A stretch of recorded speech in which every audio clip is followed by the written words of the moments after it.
Okay, so welcome back, and I am writer Andrea Page, and I'm here this evening talking to a writing friend, Kevin Kurtz.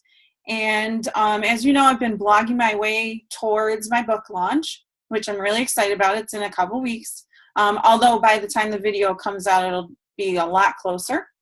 And so one of the things that I've been talking about is the importance of Mother Earth and the resources that we have here on Earth. And I asked Kevin to join me for a conversation tonight because he is a writer that uses the topic with Earth's resources and food webs and all of those kinds of things. And Kevin will be able to explain more about all of his books. So welcome, Kevin, and thank you for joining me. Well, thank you, Andrea. I'm happy to be here today. So do you want to give a little background about yourself? Because your background is quite interesting. You've worked in different areas of Earth's resources. And why don't you just start with that? Give us a little background. Sure. So I'll go way back. So I grew up in a small town in the middle of New York State and lived out in the country, so near farm animals and near the woods. And I always had an interest in nature, like pretty much from as early as I can remember. I used to get Ranger Rick magazine when I was a kid, which is a kid's magazine about animals from all over the world. And I really loved that magazine. And I liked watching Mutual Omaha's Wild Kingdom, which was the nature documentary show that came on right before The Wonderful World of Disney on Sunday night. My dad used to watch that all the time. Oh, yeah. I loved it, except when anything got eaten. I know. And they did tell But that got like that interest has always been there. But I also really love reading. And sometime in late elementary school, I started writing for fun at home, and I really liked doing that. And that got me interested in being a writer. And when I went to college, I was an English major. And then I got out of college and realized I hadn't really thought too seriously about what it takes to become a professional writer. And so I started thinking about what else I could do. And I like working with kids too. And that got me thinking, well, maybe I should become an elementary teacher. So I went and got a master's, an MAT in elementary education. I ended up going to the College of Charleston in South Carolina. Because at that time, it was one of the few schools offering a program where you could get the master's in elementary ed without having the bachelor's in it. Mm-hmm. And when I finished, my student teaching kind of freaked me out. Like, I really like the teaching part, but classroom management, I was not the most skilled teacher at that. One of the things I did, which I realized pretty quickly was not a smart thing to do, is like when kids do something wrong, the teacher shouldn't laugh. That wasn't working. Oh, boy. And I did you make them cry right away? I don't think I ever made them cry. But the good thing, so even though like I really felt like I didn't have good control and like our class was constantly getting off track and stuff, like the kids all liked me. So whenever I got evaluated, like somebody came in to watch how I did, they'd all be perfect angels. Or me, like I wouldn't tell them to. They would just like that day they decide they'd all do exactly what they're supposed to. I think so I wouldn't get in trouble. But like after that experience, I'm like, I don't know if this is the thing for me. And I was looking for something else to do. And I was living in Charleston, South Carolina. And because I always liked animals, like I realized there was a marine biology lab in town. And at that time, I called it job line. And they had a job as like a minimum wage job where you looked at plankton all week long. And you're looking for shrimp larvae, like baby shrimp. And I applied to it even though I had no marine biology background. And I think, well, because I had a grad degree, so I showed I could do the work. I'm thinking because I probably also just had really lucky timing, like no one with marine biology background was applying. That I got the job. I was working in a lab with like 6 people who were marine biologists, and I really enjoyed being around them and learning about these animals. And I got to do some field work with them. Where we would go, yeah, like I'd go out with them mostly our research was around salt marshes, and so I would go with them in the local marshes, and I just got really interested in this habitat I didn't know about as a kid, and learning all about all the different species that live there and how important it is for even species who don't live there. That just got me really interested, again, in nature and science and the animals. And then at the marine biology lab, an education position opened up, which at the time I didn't even know that was a thing. Like, you could be an educator outside of a classroom, and I applied for that, and I was lucky enough to get that, and I really enjoyed that a lot. Like, schools would come to do field trips, and high school kids, we had to give tours of the lab spaces. For elementary kids, we had like a touch tank with different animals that we could talk about, and I really enjoyed that. And from there, I got a job at an aquarium in Charleston, the South Carolina Aquarium. I had basically a similar job, except we had a lot of more animals there, and that's where I got the idea for my first book, A Day in the Salt Marsh, was while I was working there. Before that, I hadn't really been thinking about writing for kids, even though I was interested in elementary education, but I hadn't really done much with it. But I had this idea for how to write a book about salt marshes that I thought would be interesting and help them, like, would be an immersive experience, hopefully, through the reading, like actually give them a sense of what it would be like to be in a salt marsh. And so I worked on it for a few months, and got into what I thought was good shape, and then was lucky enough it did get published, and that started what I've been doing pretty much since then. It's such an interesting path that you followed, to just get to where you are, and you got still teaching in your own way, Oh, yeah, definitely. Yeah, that's one of the things about writing nonfiction. In a way, you're teaching. It's the same thing. I'm sharing cool things I know, but this gives me an opportunity to go into schools and talk about my books. And in doing so, I'm also talking about the animals and the habitats and the different things I write about. So I get to continue doing a similar kind of teaching like I was doing at the aquarium. Yeah, without the classroom management or laughing at the kids. Yeah, surrounded by teachers who are dealing with all that. Perfect. Yeah, it is perfect. So one of the questions I had when you were talking about looking for the baby shrimp or the plankton, I think you said, did you hone some observation skills while you were learning from the marine biologists? Yeah, I think so. Like, I mean, that's a huge part of what you're doing is basically you're learning how to identify certain species which look very similar to other species, and they're just based on like not immediately noticeable differences. So you get a lot better at paying really close attention. But also, I think I was helped with that somewhat because, like, as a kid, I always wanted to be an artist too. I kept taking art classes all through high school. But like my art teacher would use me as an example of somebody with no natural talent who had taught themselves how to draw to encourage the other kids, which is not what I wanted to hear. But then after a while, I'm like, yeah, she's kind of right. I trained myself to do a pretty good job of drawing, but not at a professional level. But again, like, drawing is really about observing things closely. So that helped too. But yeah, then once we're going, like when we're doing the field work, like going in and trying to collect species, and I'm having all these marine biologists who are really carefully trained to observe things, and they're pointing out things and making connections for me. It was definitely helping me to learn how to do that more on my own. And I think ever since then, like anytime I go anywhere, like I'm just like, if I'm going hiking in any kind of environment, I'm taking in what I see around me and trying to see if I can make guesses as to why that plant's growing over there, whose tracks those are, or whatever.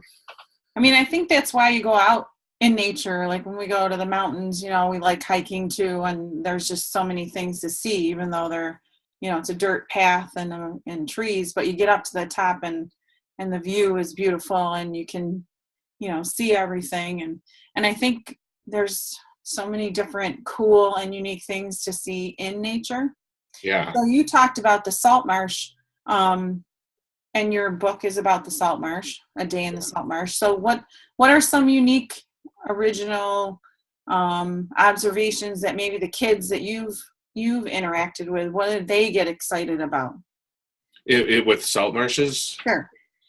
Um, like one of the things that made me interested in writing about salt marshes is they change really quickly during the day because the tide is coming in and out of them. Okay. But it's different from a beach, like the beach, because you have the waves on the beach, like that are just crashing down. Like you can't have any plants growing, and plants are a big part of creating an ecosystem. Salt marshes are usually behind the beach in a place where the tide comes in, but they don't get the waves. So they have all these plants growing in. So you go in a low tide, and it's like a land habitat, and you can see like raccoons or even occasionally deer around there. But just like a few hours later, the tide comes in, and now there's like 4 or 5 feet of salt water, and there's like dolphins swimming the same place where the raccoons were. So just that kind of rapid change is part of what gets kids' attention. And there's some really interesting animals that only live in salt marshes. Do you want to give us a couple? Yeah, so one that I wrote about that is, I'm pretty sure is usually the kids' favorite when I talk about is this is the book right here. It's these crabs called fiddler crabs. That's some illustrations of them. They're like really about that big. Wow. And like you can see these guys have a big claw and a little tiny claw. These are both the males, the boy crabs. The female crabs have two little tiny claws. The whole reason these boys have this big, huge claw that's basically just about the same size of their whole body is it's all about impressing the girls, like the female crabs.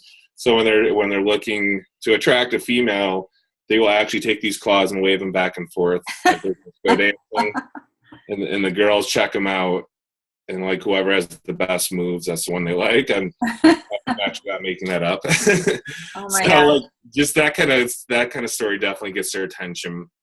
Is that every day in the salt marsh, or is that at a certain time of usually summertime? Summertime. Yeah, like if you go in the summertime, that's when they get active when it's warm out, and it's so if you go at low tide, you have a really good chance in the summertime of seeing the male fiddler crabs doing that. All of them on the beach waving at the same time? It can be, yeah. Like you could, if you go to the right place, where a bunch of them are packed together, yeah, you may see like 100 of them all doing that. Oh my gosh, yeah. That's so cool. Yeah. So you talk about, the rapid change, and those are natural cycles, probably natural rhythms. And you have other natural areas that you've written about too. Also have like patterns or rhythms, natural rhythms that they follow.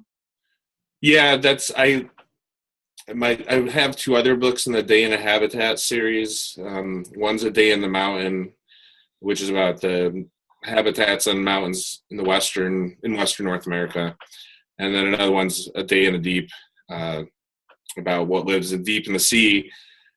But yeah, like in that one, like A Day in the Mountain, a lot of that, what I ended up writing about is how these animals that live in mountains deal with the fact that they're going to have a really long, really cold winter. And so they each have these strategies, these adaptations that help them survive the winter. Like bears, people know bears hibernate, but so do some of the other animals in there, like marmots, which are basically Western woodchucks. They're like their cousins that live up in mountains, and they will also eat a ton in the summer so they can live off the fat in the winter while they're hibernating.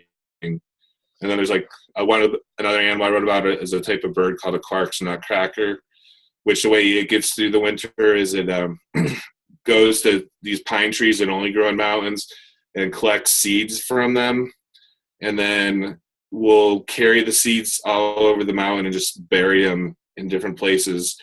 And they do that pretty much all summer and fall, and may bury tens of thousands of seeds. And then they actually have the ability in the winter when the snow's on the ground and there's no food to find all those hiding places and dig up their seeds, and that gets them That's incredible. Yeah, it's pretty amazing. Like the memory.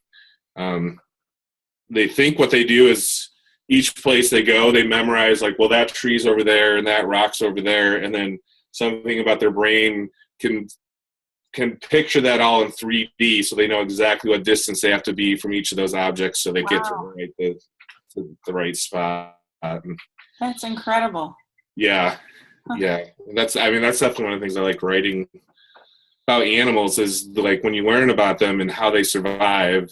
All animals have things in common with us, like we all need to eat and sleep and things like that. But the way some of them have to do it in the place they live is just amazing, and Hmm. I enjoy learning about that and sharing that with other people. So how'd you get interested in the mountain habitat and find out about those cool animals? My sister, pretty much since she graduated from college, has lived out west. She's alternated a few times between Montana and Alaska. And so I've gone out to visit her a few times. And particularly Montana, we'd go hiking in the mountains. She didn't live too far from Yellowstone National Park or Glacier National Park. And so that's where I first saw a lot of the animals I ended up writing about in the day in the mountains. So that's like these guys right here, like mountain goats and bighorn sheep, I got to see hiking with her. And that's what started getting me interested. But also I ended up living in Oregon for a few years. About the time I was thinking, like, what will my second book be? And so I was writing about the Cascade Mountains that has a lot of similar animals. And so I was able to go to the mountains while I was working on it and thinking about what I was going to do. And it was great to actually be able to go to the place I'm writing about while I'm working on it. You've been in all sorts of different ecosystems then where you've lived. Yeah. It's between New York and South Carolina and Oregon. Yeah, there's definitely a lot of diversity between those three places, which is really cool to be able to experience them. And do you think, they're all important habitats to our country? Obviously, we live here.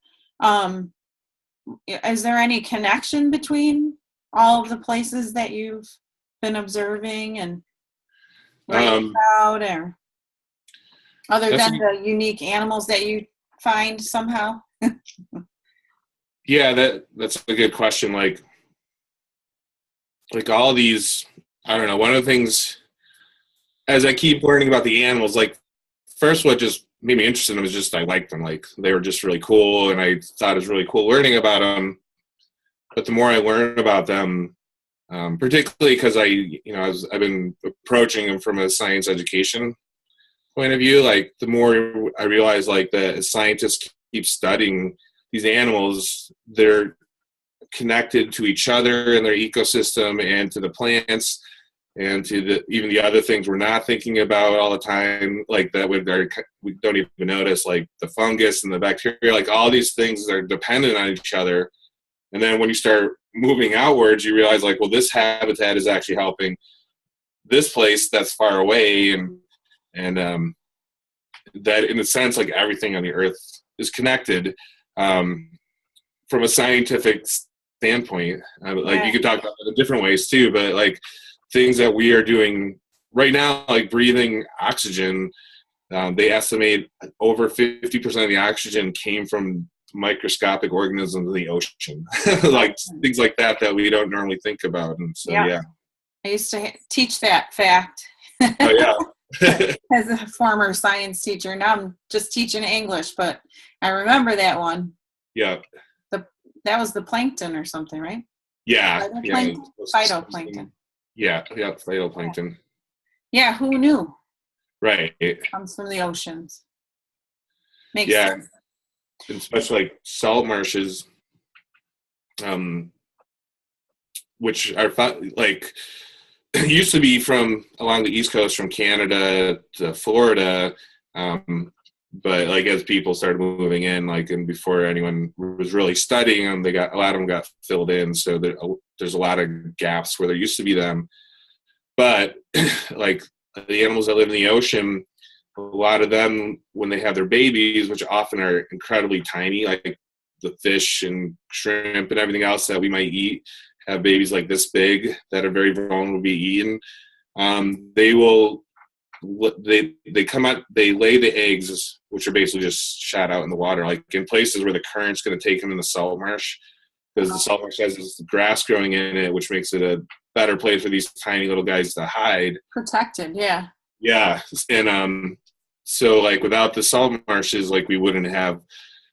When I lived in South Carolina, they had done studies, and it was like over 80% of the local animals that were used for seafood spend part of their lives in the salt marsh. So the Wow. salt marshes were taken away. A lot of the animals out in the ocean would start disappearing, and then the people depend on those like for their livelihood. If they are professional fishing people, Right. like they would. So there's like big connections there too.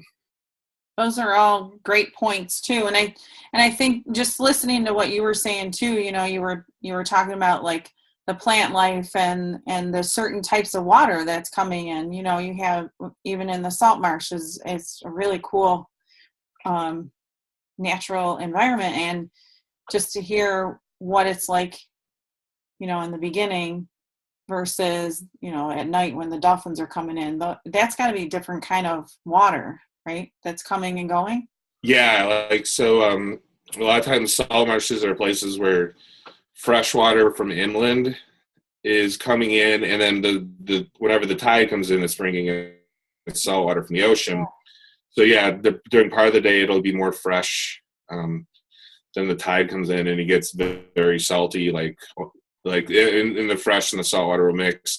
And then sometimes when the tide goes out, if it's a sunny day, the sun will evaporate enough water that it gets really, really salty. So anything that's living in the water all the time in the salt marsh has to deal with like big changes from fresh to salt water, which most animals couldn't deal with. But No.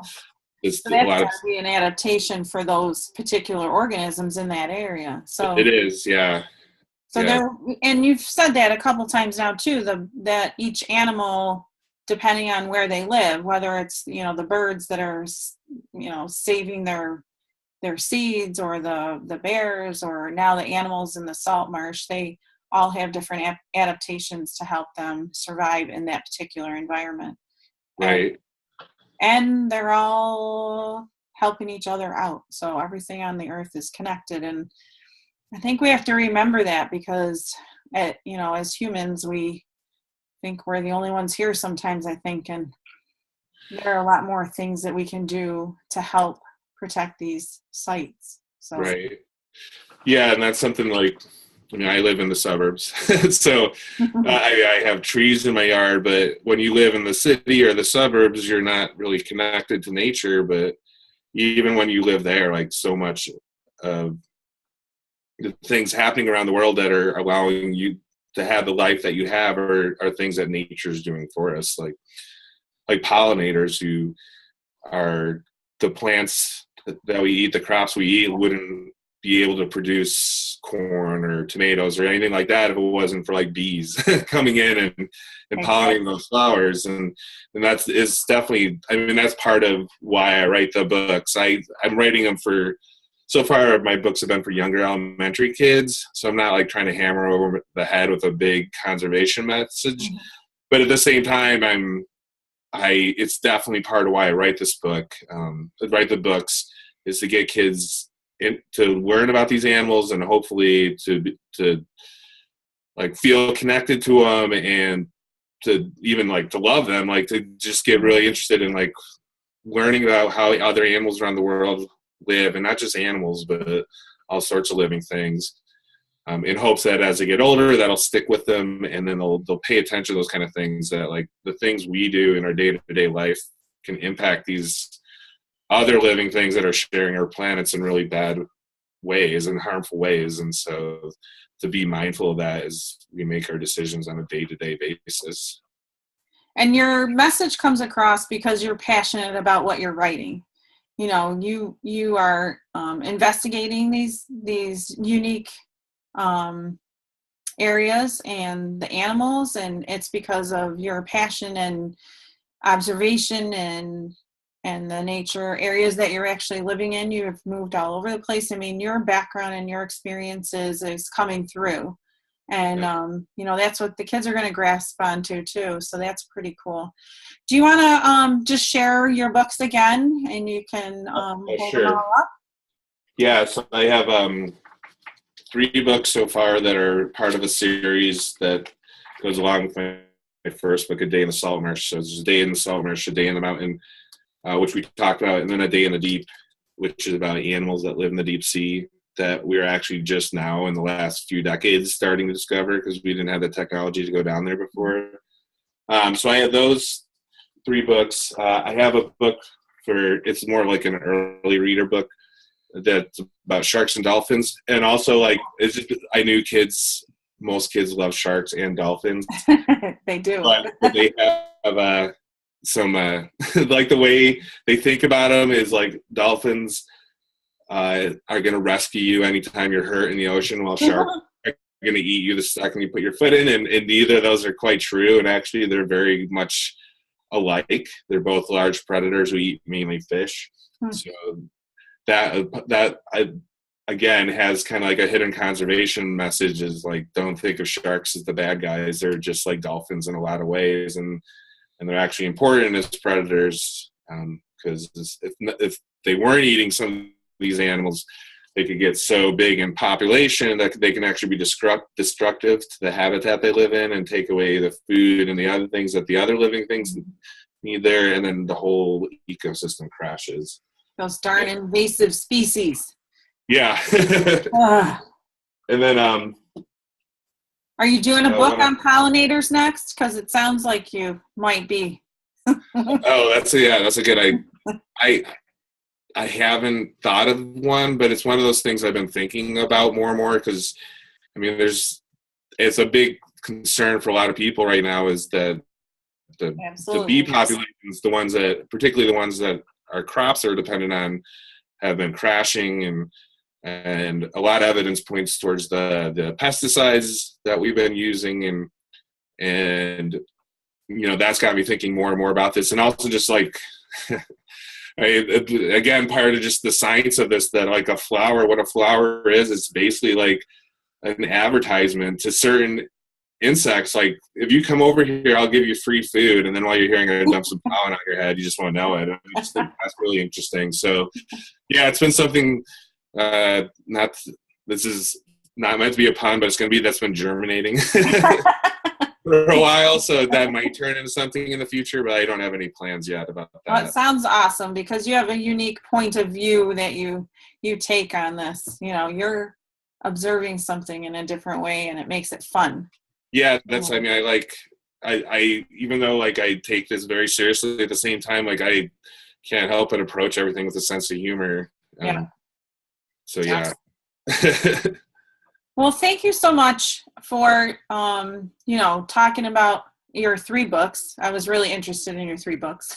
Cool. And but sharing your knowledge about the important areas on our earth, and talking about some of the things, like the salt marshes have been taken away, but they're so important, and there's so many other areas on our earth that, it's worth it to fight for and protect it, and, really keep doing the research and studying it, and hopefully bring back, what we can. And we're here to help, hopefully, and you're here sharing your passion and getting kids excited about this for the future generation. So I appreciate that as a teacher, and so thank you so much. Well, thank you, and I really enjoyed talking with you today. This was fun. Yeah, good. We'll have to do it again then. Yeah, that'd be great. All right. Thanks a lot. All right, thanks.